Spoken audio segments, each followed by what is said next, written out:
Hola, ¿qué tal? Soy Richard Primo, bienvenidos a la zona del escribidor. Esta vez le estamos cayendo de visita a la casa del doctor Marco Martos de sorpresa para tomarnos un café y tener una conversación prometida.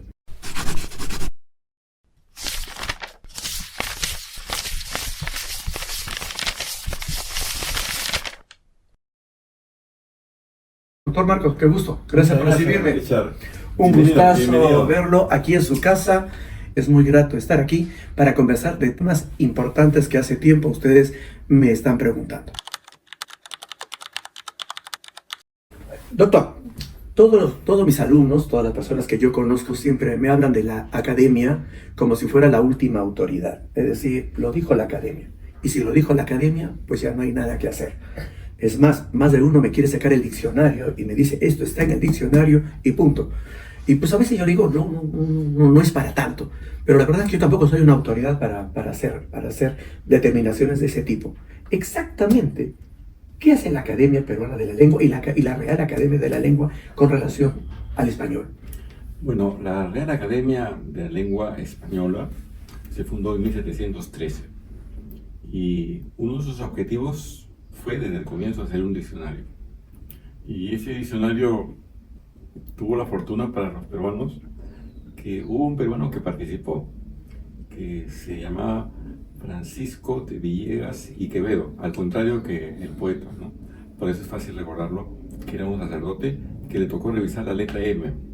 Y entonces ahí introdujo algunas palabras de Perú. La que yo recuerdo es mazamorra. Mazamorra es una palabra que no se decía en España y que se empezó a decir en el Perú y está en ese diccionario. Entonces en esa época, y durante mucho tiempo, lo que el diccionario contenía era en general palabras dichas en España. Y las palabras que se decían en otra parte, pero no en España, le llamaban provincianalismo. ¿Ya? Bueno, entonces cuando se funda la Academia Peruana, que fue en 1887, la intención fue otra. La intención nuestra, la intención de los peruanos, es que el habla de los peruanos y de los hispanoamericanos apareciese también sancionada en el diccionario. Y recuerdo que en 1892 Ricardo Palma, que no era presidente en ese momento, asistió a reuniones con los académicos españoles en ocasión del 4º aniversario de la independencia, del viaje de Colón, y no le aceptaron ninguna palabra. Ninguna. Ya, entonces él se resintió y prácticamente la Academia Peruana medio que se retiró de los vínculos con las demás academias, en especial con la española. Hasta que eso terminó en 1917, hubo una especie de amistad y todo eso ha culminado años más tarde con la Asociación de Academias de la Lengua Española, que se fundó en México en 1952 por gestión del presidente de México, que se llamaba Miguel Alemán. Franco ordenó que no fuesen los académicos españoles y así ocurrió.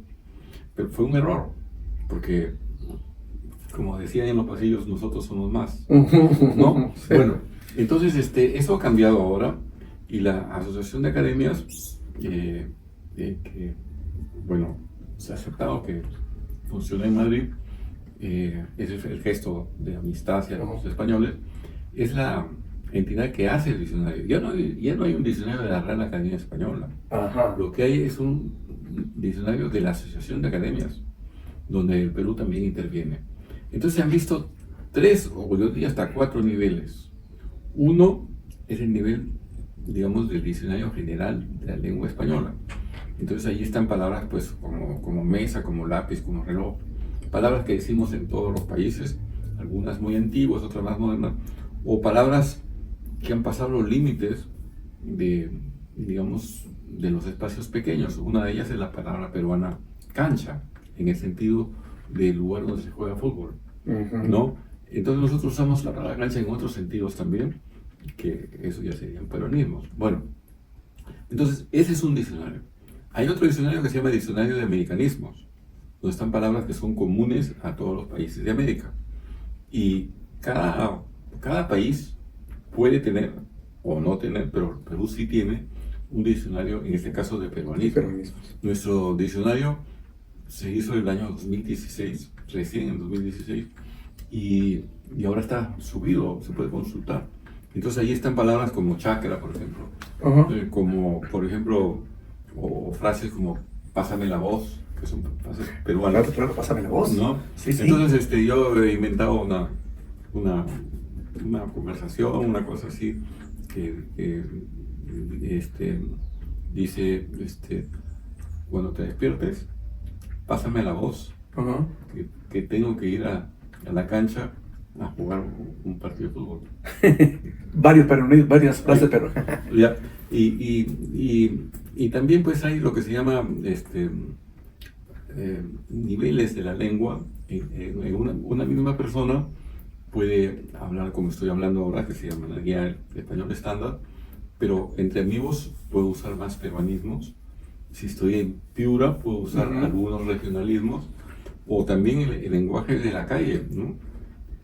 Esto parece inventado, pero es real. Entré una vez a un café y entra una persona a la calle y le dice al mozo, como decimos acá, camarero, que se dice en otras partes, le dice, mozo, ¿dónde queda el ñoba?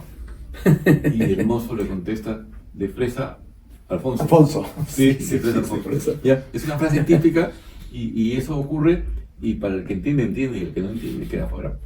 Ah, ya. O sea, para que todos nos pongamos de acuerdo, realmente ni la academia ni el diccionario en sí tienen un carácter obligatoriamente normativo. Registran, recogen.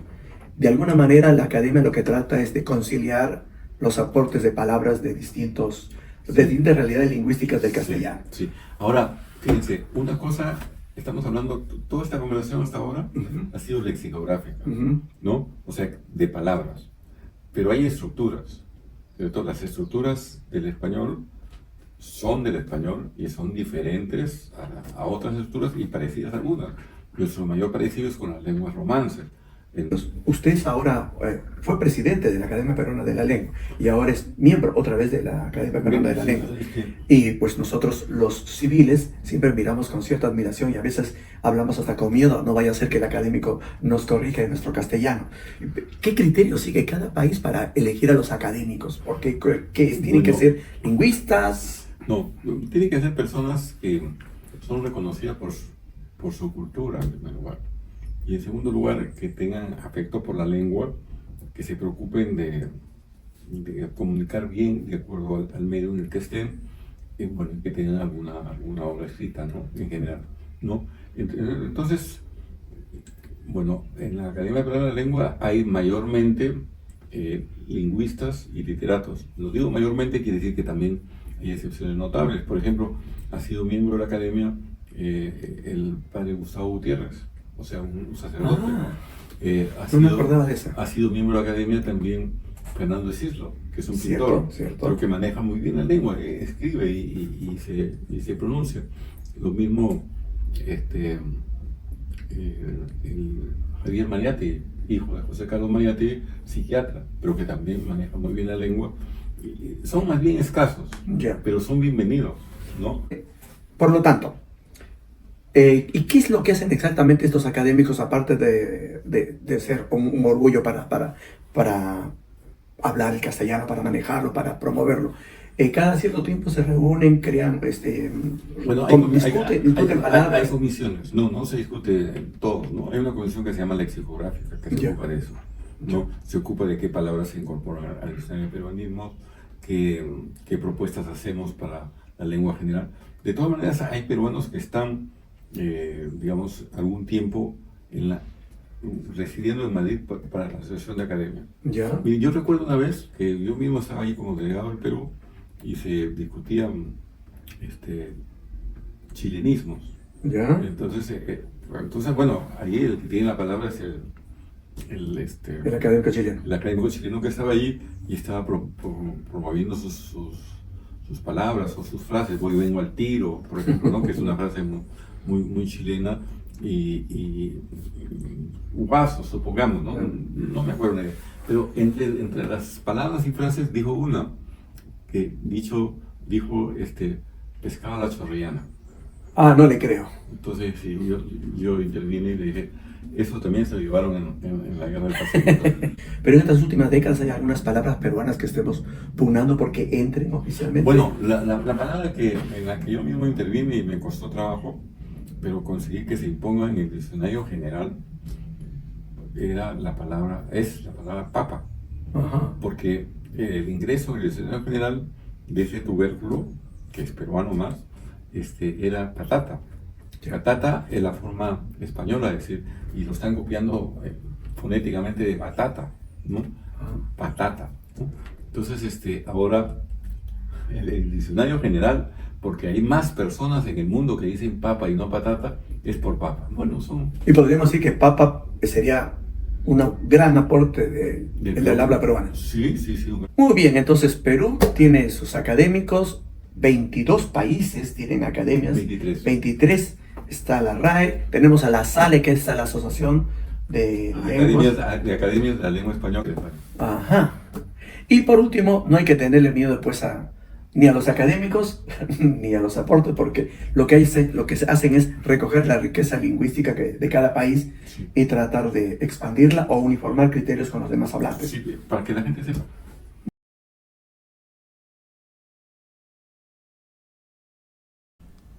No es este tu país porque conozcas sus linderos, ni por el idioma común, ni por los nombres de los muertos. Este es tu país porque si tuvieras que hacerlo, lo elegirías de nuevo para construir aquí todos tus sueños. Bien, pasemos a otra cosa. Terminado el asunto de la Academia Peruana de la Lengua y en general de las academias y este siempre temor a hablar con corrección, hablemos de su vocación, que es lo que a mí siempre me llama la atención.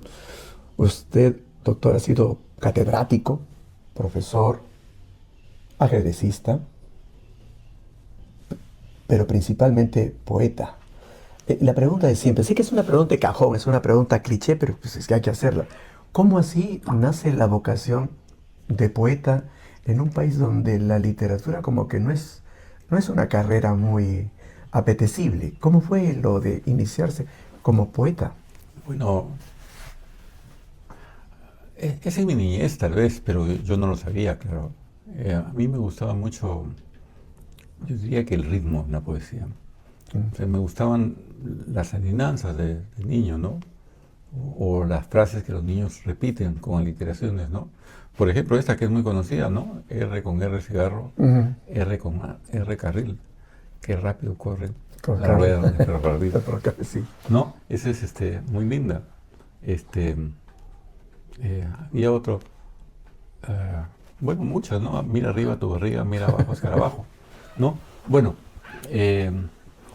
pero mi padre era una persona aficionada a la poesía. Él tenía libros de poesía y recuerdo especialmente a los poetas chinos. Nosotros creemos, sin poderlo probar, que en nuestra familia hay algún antecedente chino. Ya. Y bueno, pues, pero nos gustaban las cosas chinas, ir al Chifa, que bueno, pero es de todos los peruanos. Pero él tenía poetas chinos y algunas veces me leía, ¿no? Y yo recuerdo hasta ahora un poema de Lipo en la noche, cuando regreso a mi casa después de probar del rubio vino el placer. Aunque vaya solo, somos siempre tres, contando de la luna que brilla en el cielo y a mi sombra que se enreda en los pies. Ya. Musicalidad. Sí.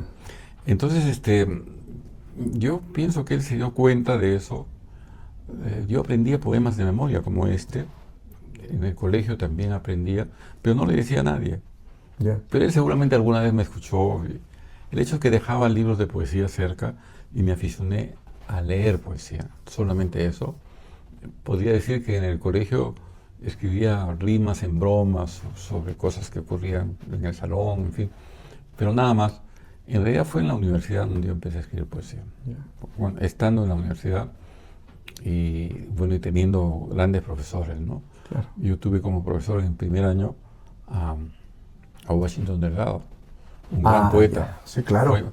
Y entonces entré pues de frente a los poetas españoles, a Pedro Salinas, a Jorge Guillén, a Federico García Lorca, a Antonio Machado. Entonces, bueno, ya me aficioné, y fue natural que escribiera.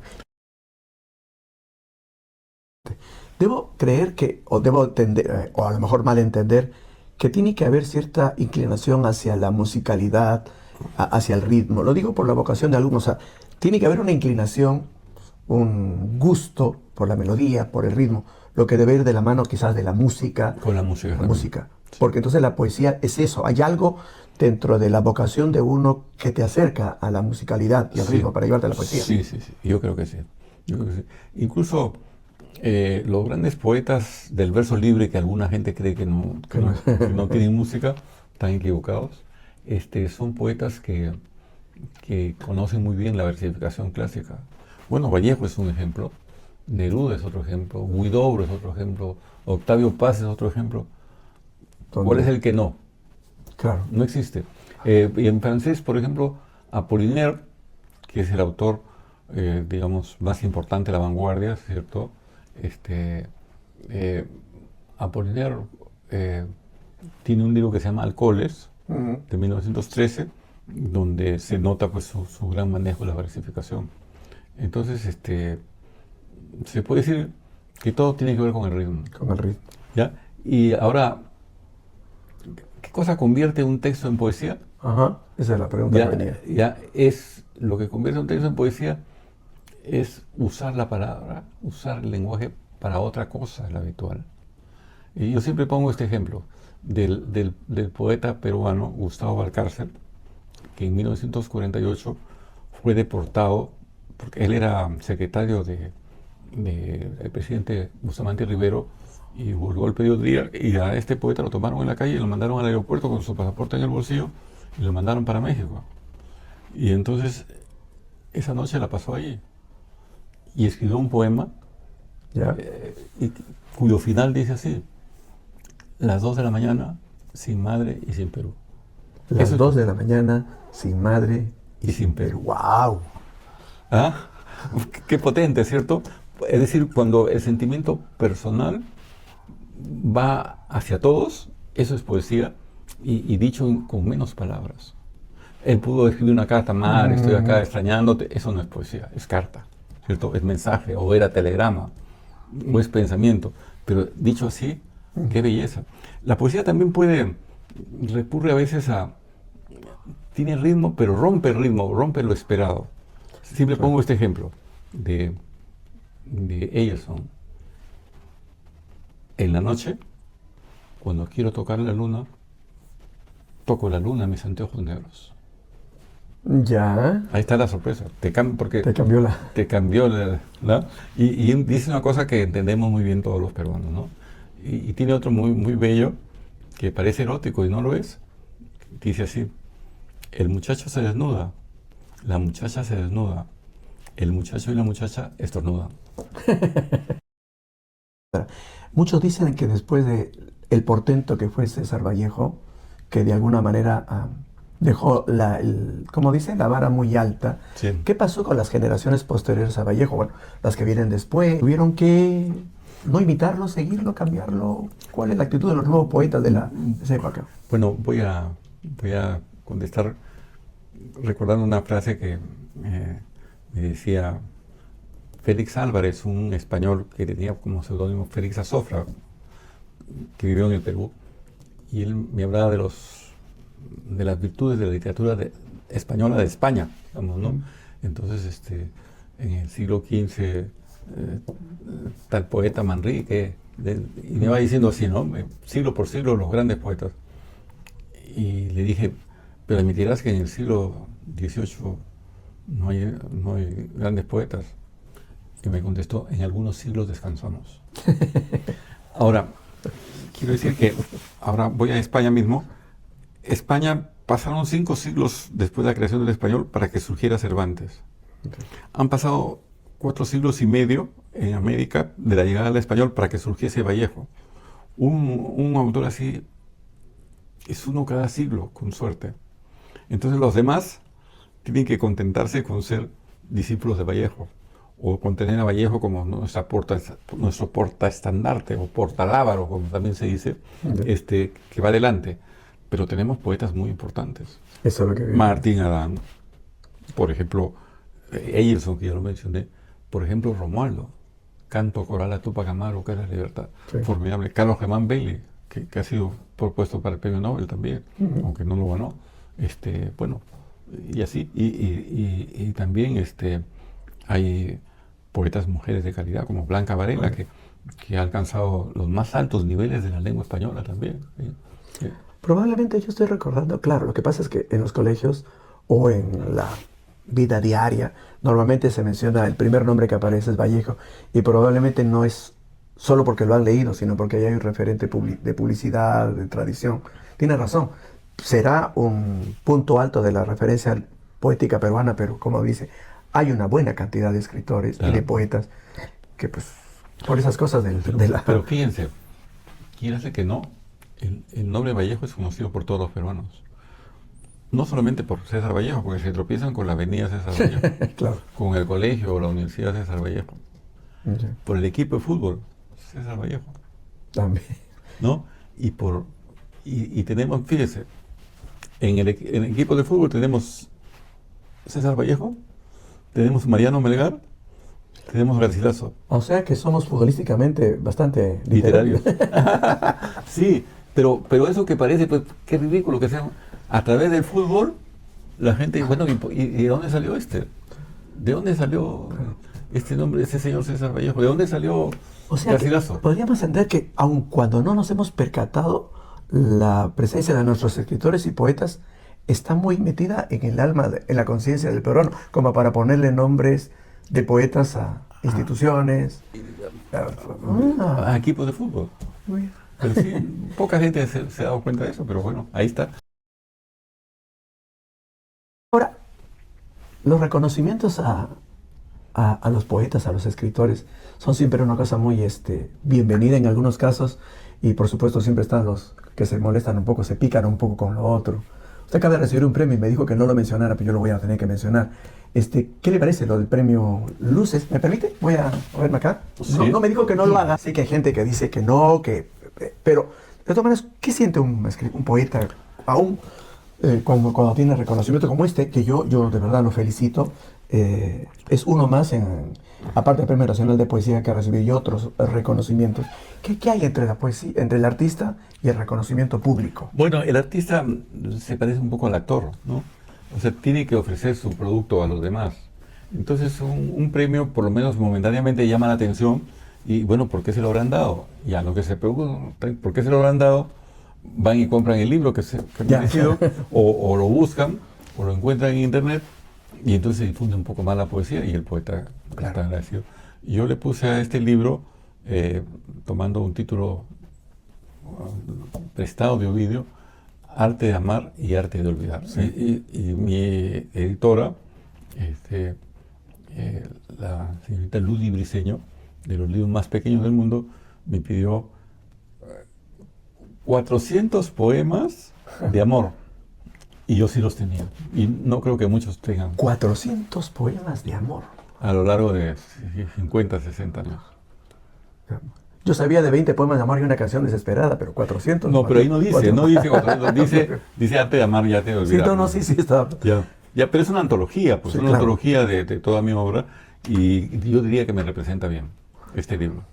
Y se siente muy cómodo, 400, pero ha escrito 400 poemas de amor. Sí. Para cerrar este segmento, voy a usar el término, ¿es usted muy romántico o estoy hablando...? Bueno, es que la habilidad del poeta, no la mía, sino la de cualquier poeta, es ponerse en la piel de otro. O sea, yo puedo hablar de mis amores, pero puedo hablar de los amores de Julio César, de Séneca, de Vallejo, y así lo hago, ¿no? Claro, no tiene razón. Como los personajes que uno maneja en una novela. Iba a ser una mala broma. Usted ha llegado a tener 400 amores, pero creo que esa no era la intención de la pregunta. Bueno, no lo he sabido. Doctor, muchísimas gracias por su tiempo. No nos hemos tomado nada del té por estar conversando. Nos tomaremos al final.